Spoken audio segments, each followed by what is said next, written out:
and discover more.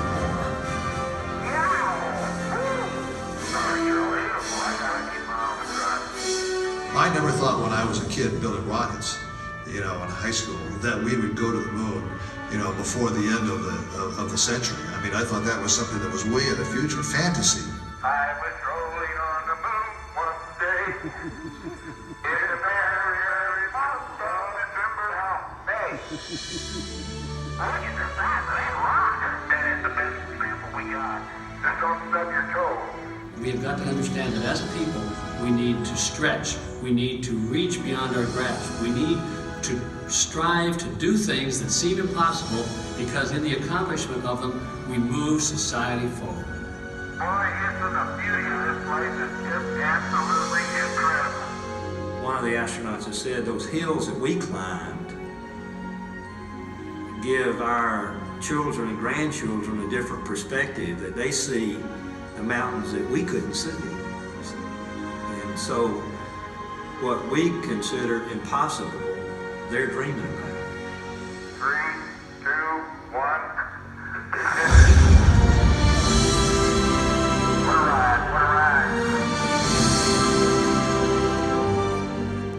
When I have a chance to talk to kids, I tell them, the first thing I tell them is to take the word impossible out of their vocabulary. Go to their teacher tomorrow morning and scratch it out of the dictionary. The word doesn't exist. If I can stand here and tell you that I lived on the moon, that I called the moon my home for 3 days, you tell me what is impossible in this day and age, much less in a generation that follows, much less into the 21st century. Nothing is impossible.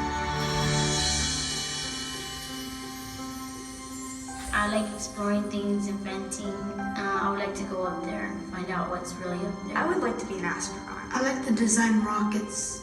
Payload specialist. I'd be a ground control officer. The thing that my mom can't understand is I'm terrified of heights, but I want to be an astronaut. There's so many things I'd love to do. I would explore, I'd look for everything. I would try to start a farm. Millions of other galaxies that you might be able to live in. It's the unknown. Anything's You possible. may be able to cure certain diseases. Up on Mars and dance on it. Play basketball, but you could still be short, because then you could fly up in the air. Baseball would be awesome. Hit the ball, you get a home run every time. There are a lot of things that could benefit mankind that we, because of science, we simply cannot do on Earth. It's such a big universe, and it's kind of strange to think that just this one tiny planet was chosen to have life on it. I hear they're finding new planets or moons, and they're finding out more about how stars are working, and it makes me feel like it's trying to tell me something, What's it trying to tell you? that you belong up there with them. The Apollo program ended in December of 1972, but our journey into space is just beginning. I'm Neil Armstrong.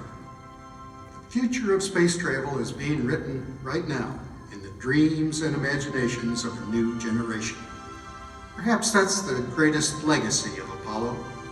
It shows our children and grandchildren that with courage, imagination, and the will to explore, no dream is impossible.